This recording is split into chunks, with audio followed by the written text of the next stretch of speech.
We've got some special guests. Here they are, the cast, the writer, the director. Here he is, the author first, Mr. John Green. Shailene Woodley. Ansel Elgort. Laura Dern. The one and only Nat Wolff. Sam Trammell. And director Josh Boone. Come on out, guys. All right, guys, have a seat. Make yourself comfortable. John, what's the best tactic to keep them semi-quiet for the conversation? I don't even know. Yeah, so we can't talk unless y'all are a little quiet. So I know that it's hard. Because I also want to scream right now because I'm sitting next to Shailene Woodley. And I am screaming inside because I'm sitting between you and Ansel. But yeah, you have to resist the urge so that we can have a conversation and talk to you about the movie. The good news is we're going to get to a lot of your questions in a little bit. So get them ready. And we want to hear from you guys as well. And also the good news is we have virtually the entire cast here and the director, so I feel like we can just reenact the film right here, maybe. Should we just get started? Yeah. There's a good scene in the airport we could reenact. Starring John Green. Oh, should we start on that sad note? Because it's a great movie, but it lacks a certain superstar. But I bet the DVD won't. Yeah, I mean, first off, I was in the movie. My scene was cut. Everyone's gotten a lot of mileage out of this. But the reason my scene was cut was not because I am not a great actor, which I am. I was tutored. I had one line, "I'm so sorry," and I was tutored in my line by the great Nat Wolff, who's a genius. Hey, you can work with someone as as long as you want, but sometimes things just don't click. But no, it just didn't work. It didn't work in the movie. There's no question that Boone made the right decision to cut it. But you can see it on the Night Before Our Stars, Thursday, June 5th. And it'll be on the extended cut. Are you serious? Yeah, they're going to show it in Atlanta. This is so exciting. Have you seen it yet? Oh, nice. We are great. Mostly you, but I'm still pretty good. It was a kind of interesting scene because I had to put a cannula in my nose that a little girl had in her nose, and so we were sharing snot all day, which was a little bit weird, but... That's why you got into the business, basically, right? But I remember you were in character. Like, there were some takes where you were kind of disgusted by it, and then there were other takes where you were like, it was okay. Well, one of the things that I learned... Daniel Day, John Green. One of the things I learned from our extraordinary cast is that you have to give a nuanced performance, and you want to offer something different in each take. So I made sure to try to give you everything that you needed to work with when you got to the editing room. You gave me a lot. Nice. I hope it's okay. Are we still talking about I was this, going to guys? say, we're going to spend the next 40 minutes on this. Yeah, we're actually in scenes that are in the movie. Let's get to us. Come on, guys. Such bitterness. Let's talk. Okay, this amazing cast that you guys have assembled. Josh, what were you looking for when you were looking for your leading characters here? What were you looking for when you're starting to audition people for this film? I was looking for actors who could speak John's language and bring it to life. And it's like, the first time Shay came into audition was the first time I'd ever heard anybody say Hazel's lines, and I believed they were Hazel. I mean, it was the first time. So her audition was pretty devastating. We cried like a lot. What do you guys, Shailene, what do you remember about that audition? Did you feel like you knew this character when you were in that audition room? I did. I felt like I knew her the second I read the script before the book 2 years ago, and then I read the book immediately after. And sort of the way that she spoke, and the way that she and Augusta interacted with each other, and the sarcasm between her and her mother, or not the sarcasm, but the sort of wit between, when her mom's like, "What did he give to you?" and she's like, "Oh, he gave this to me." I don't want to give anything too much away, but it's just the nature in which Hazel spoke, I really responded to and felt like I spoke like that. You get to work with this guy. I don't know if you guys have seen Ansel Elgort before. Have you ever seen? Okay. Boo. Ansel, when you got this role, was that the biggest moment thus far in your career when you get the call that, like, I'm going to get to be Augustus Waters in a film like this? You better say yes, by the way. I mean, I was pretty like scared and a lot of pressure, to be honest. I was like, I hope I do a good job, you know? It was like a big role to take on, a big responsibility because, I mean, look at all these people here, you know? Like, people really care about this guy. People care about this story, so I just didn't want to mess it up, really. You didn't. Good news. Thanks. John, when it first came up about potentially adapting this into a film, was that excitement, dread? What was the first feelings about potentially seeing this translate for the big screen? Well, I mean, I didn't want to make it into a movie initially, and I didn't want to sell the rights, really. But when I met with the producers, the people who became the producers, you know, the first things they said to me, they had like 3 minutes with me before I went on stage with my brother Hank at this middle school auditorium in Los Angeles. And I hope you guys are screaming for middle school, because it is awesome. Just kidding. It's rough.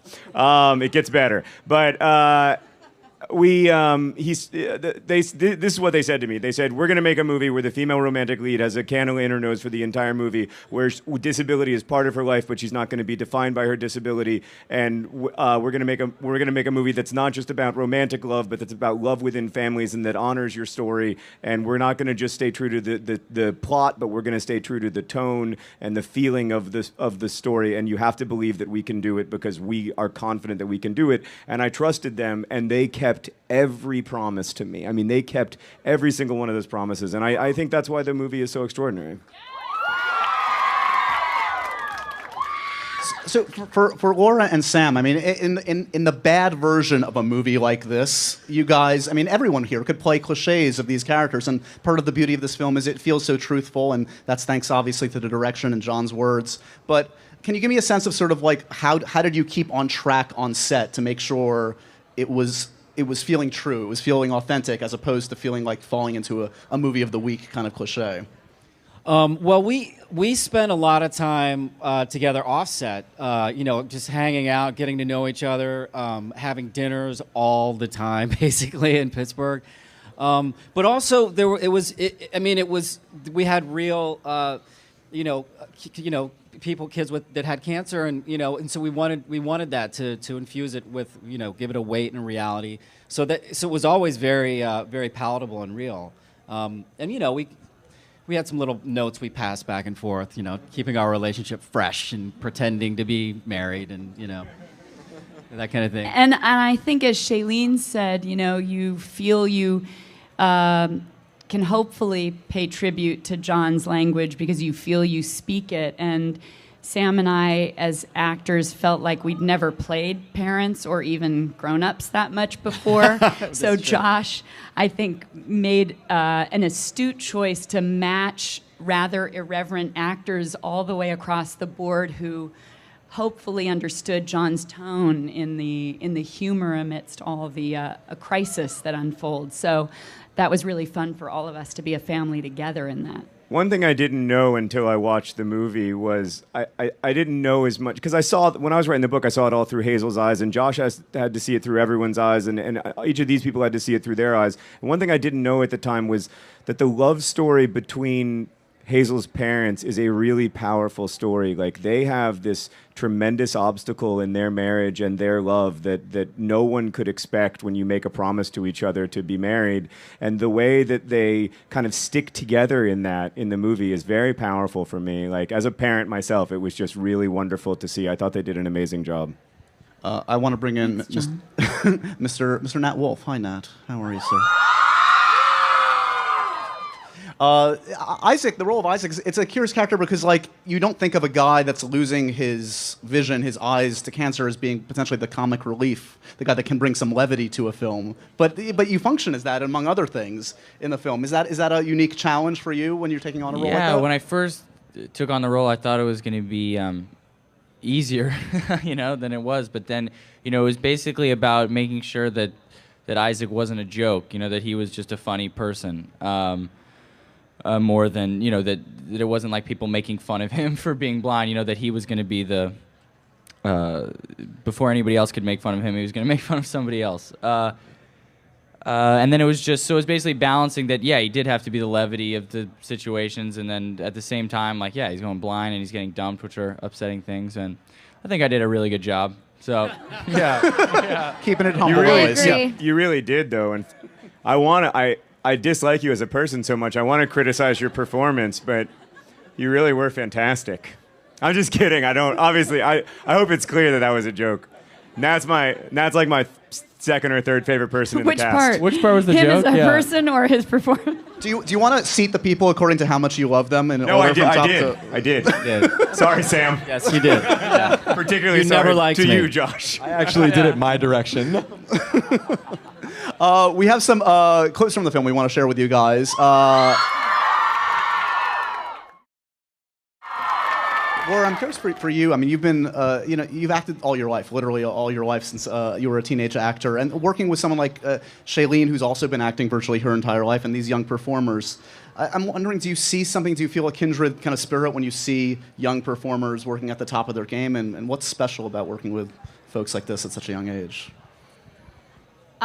It's amazing. These folks, it's particularly amazing because they're all, beyond the fact that they're all just incredible actors and deeply honest, which is so beautiful. They're pretty much the coolest people any of us would ever want to know, which is why we had dinner every single night together, because we love each other, and this is just a really beautiful group of big-hearted people.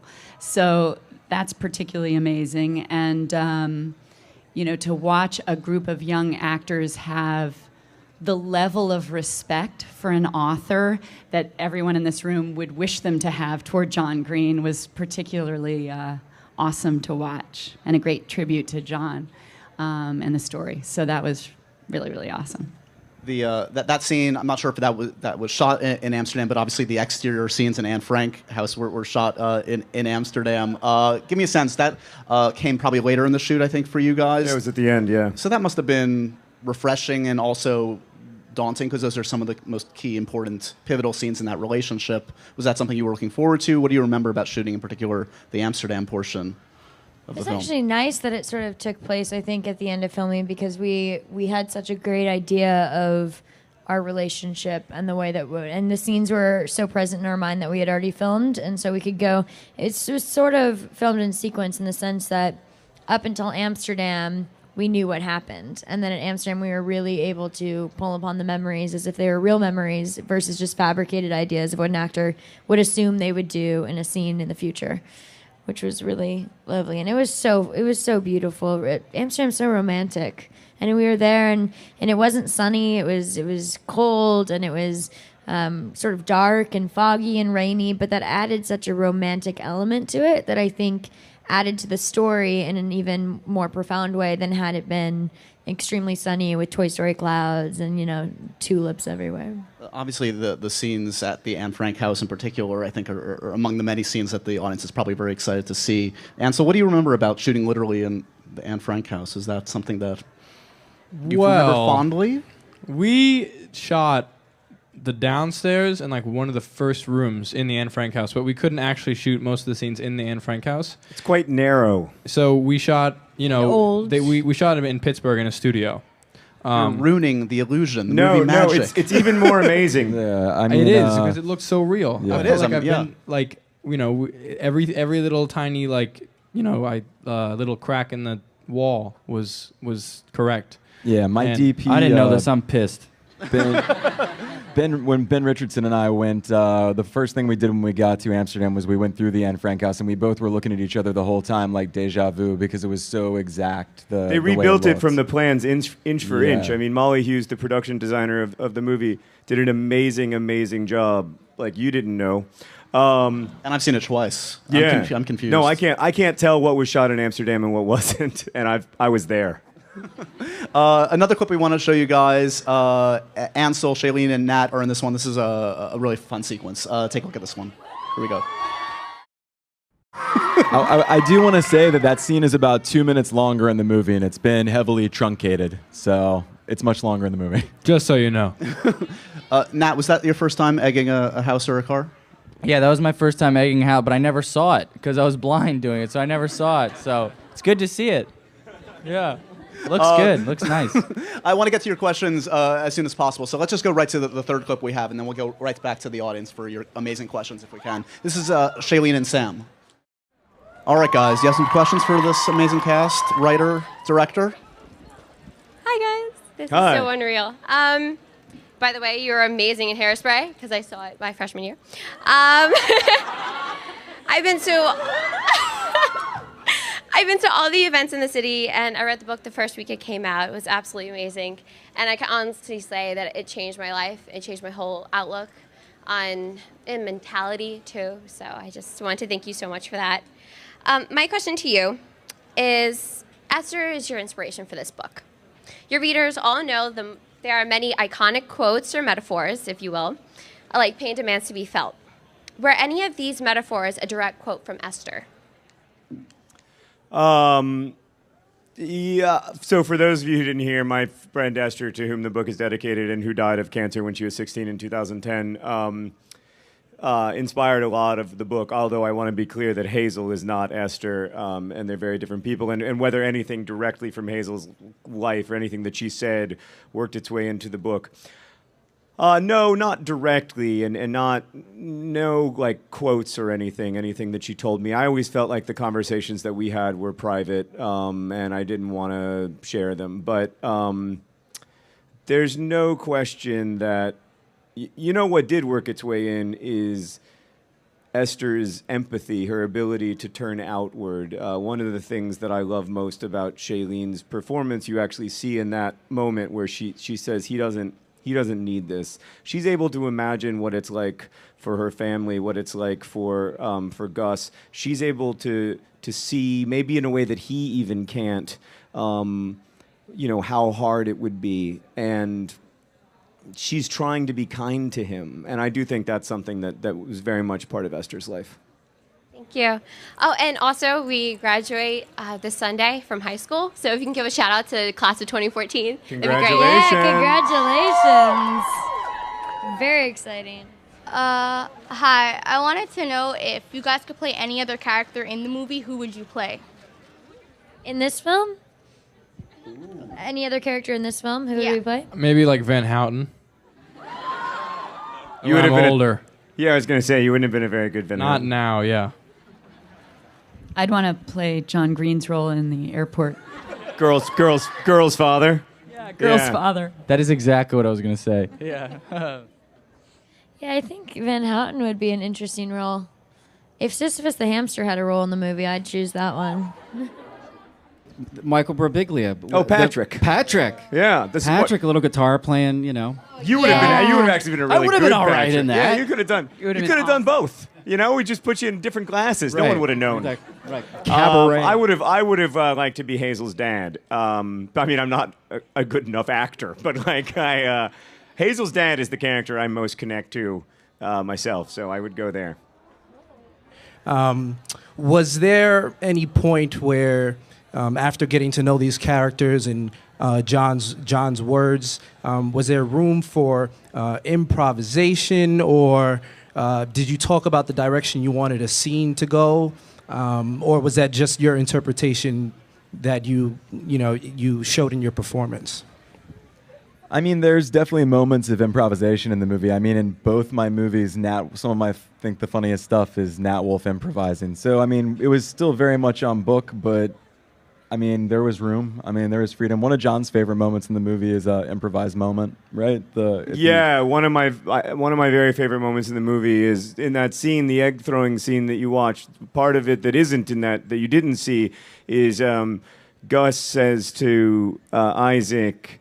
Gus says it's all dark to Isaac, and then Isaac is like in the middle of throwing the egg, and he stops and he turns toward Gus and says, "I'm blind, not deaf, and I don't love it when you make fun of my disability." And it's like a great moment because Isaac is refusing to be the butt of the joke. He's saying like, you're not, and in addition to not being the butt of the joke, I would like to tell you a joke that is funnier than your joke. Like, I will now show you that I am funnier than you. And I love that moment, and that was improvised. But I think like you know, they spent so much time together. They were so close. There was so much, it's cheesy to say, but it's true. Like, there was so much love that went into this movie. There was so much care for each other when making it that, and you see that. You see that they were collaborating very closely, both like, you know, at dinner the night before or whenever. I'm 13, and I've been a nerd fighter since I was like 8. Oh, thanks, man. And my question is for Nat. What happened after the Naked Brothers band?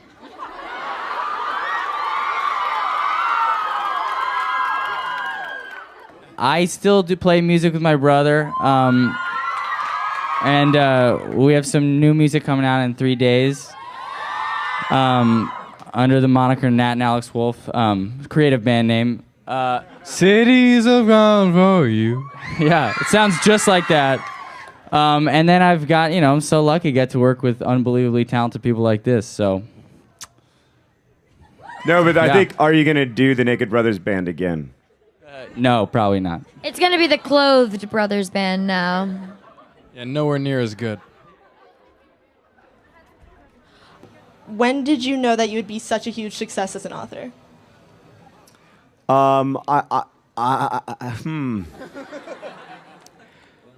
It happened the way that you fall asleep. Slowly, then all at once. I had a lot. I was able to get my books to readers and have a wonderful readership almost from the time that Looking for Alaska was first published. I mean, within a couple years of it coming out. Thank you. I had a readers, and I really liked them, and I loved hearing from them, and I felt very close to them, and that was magical. But I could never have imagined that, you know, that millions and millions of people would one day read that book and my other books. And it really, I guess, like a month in maybe to Fault in Our Stars, I was like, this is weird, and it seems to keep happening. And now it's been like 2.5 years, and it's still happening. And I mean, I suppose it will end at some point, but yeah, I don't know. It's weird. Thank you. You've constantly said that the reason to write a book is to give a gift to your readers. How do you balance that with not giving into this commercial desire of, air quote, what the teenagers want? I don't really care what the teenagers want, to be honest with you. Like, I just don't care about what the market says that I'm supposed to do, or what, you know, like, I like telling stories, and it's exactly as you said, like, it has to be a gift. And if you think too much about like, oh, books are supposed to have this or books are supposed to have that, you stop thinking about the reader and you start thinking about the idea of a reader, you know, or the idea of a readership. Like, insofar as possible, I want to think about you. I want to think about, and I'm blessed that I can know you kind of through Twitter and Tumblr and YouTube comments. I can kind of know about you, and so I can just, hopefully I can base it on you, and try to make something for you instead of trying to make something that's like for an abstracted idea of you.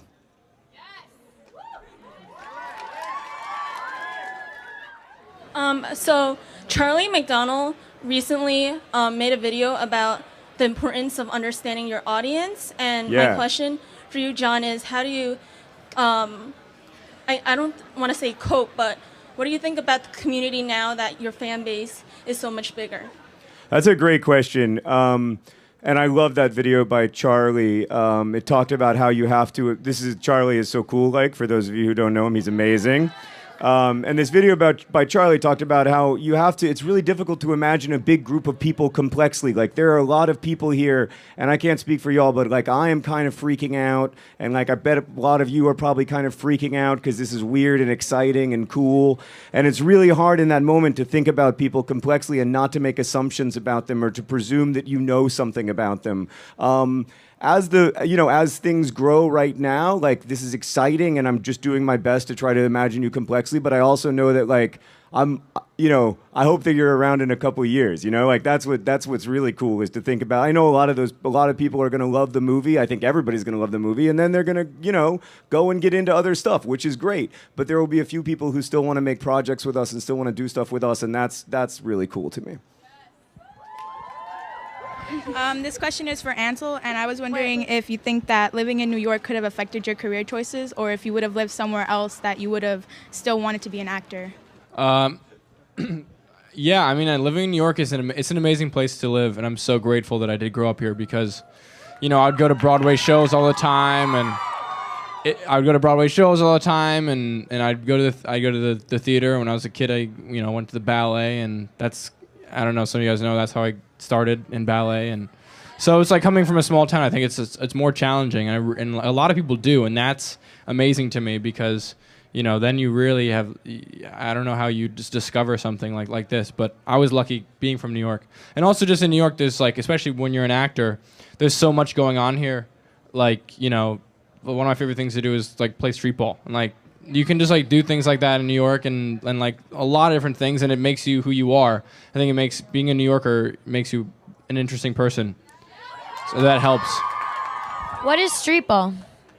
Basketball, but in the Gotcha. street. It's a fancy way of saying it, street ball. Well, I mean, yeah, it is. I have a question for Ansel. What's your Broadway dream role? I'm right here. Oh, hey. My Broadway dream role, I want to play Javert in Les Mis when I'm older. My name is Javert. Do it. Give me more. What's your Broadway dream role? Yeah, how about Shailene? Broadway dream role? I don't know. I always thought it'd be cool to be Alphabet in Wicked. They're both going to have offers green. tomorrow. Yeah. Anyone else have a Broadway dream role? Sam, do you have a Broadway dream role? God, it used to be Romeo, but that's... That ship has sailed, my Can't friend. do that anymore. Yeah. God, I don't know. I have to think about it. I'd like to be There's an so Avenue many Q. good Broadway dream roles. What? I'd like to be an Avenue Q. That's a funny show. Shailene, I love your hair. Oh, thanks, man. Your hair is so awesome these days. Let's end by hearing it for Shailene's hair. Amazing. Yes. Shailene's hair. Shailene's hair. Shailene's hair. Shailene's hair. That's that's how all podcasts at the Apple Store end. Guys, The Fault in Our Stars opens this Friday. I know you'll check it out. Thanks so much for sharing your Sunday afternoon. Thanks to this cast and director. We've got some special guests. Here they are. The cast, the writer, the director. Here he is, the author first, Mr. John Green. Shailene Woodley. Ansel Elgort. Laura Dern. The one and only Nat Wolff. Sam Trammell. And director Josh Boone. Come on out, guys. All right, guys, have a seat. Make yourself comfortable.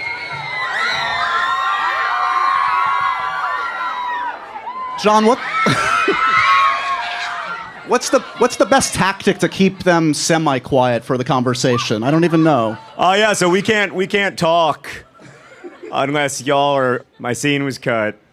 Everyone's gotten a lot of mileage out of this. But the reason my scene was cut was not because I am not a great actor, which I am. I was tutored. I had one line. I'm so sorry, and I was tutored in my line by the great Nat Wolff, who's a genius. Hey, you can work with someone as as long as you want, but sometimes things just don't click. But no, it just didn't work. It didn't work in the movie. There's no question that Boone made the right decision to cut it. But you can see it on the Night Before Our Stars, Thursday, June 5th. And it'll be on the extended cut. Are you serious?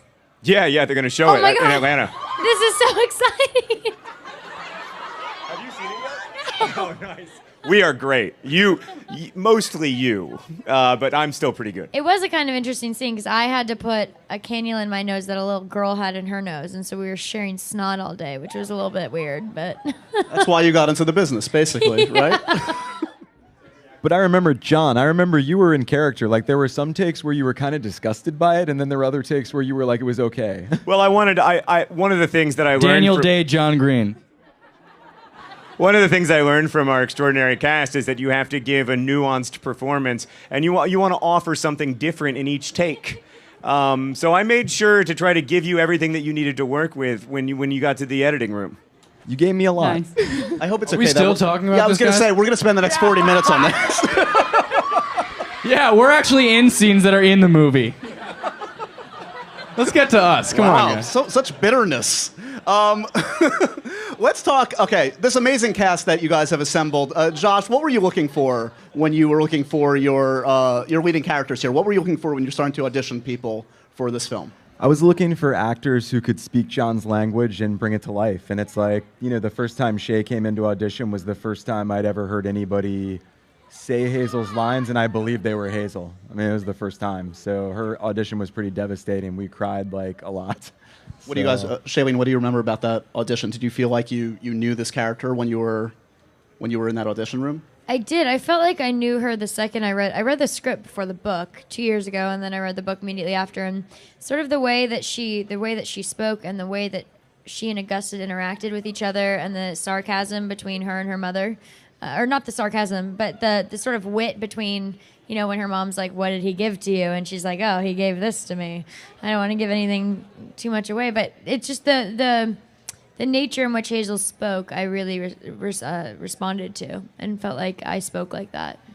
You get to work with this guy. I don't know if you guys have seen Ansel Elgort. A little quiet. So I know that it's hard because I also want to scream right now because I'm sitting next to Shailene Woodley. And I am screaming inside because I'm sitting between you and Ansel. But yeah, so you have to resist the urge so that we can have a conversation and talk to you about the movie.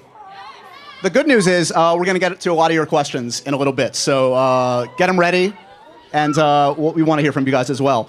And also the good news is we have virtually the entire cast here and the director, so I feel like we can just reenact the film right here, maybe. Should we just get started? Yeah. There's a good scene in the airport we could reenact. Starring John Green. Oh, should we start on that sad note? Because it's a great movie, but it lacks a certain superstar. But I bet the DVD will. Yeah, I mean, first off, I was in the movie.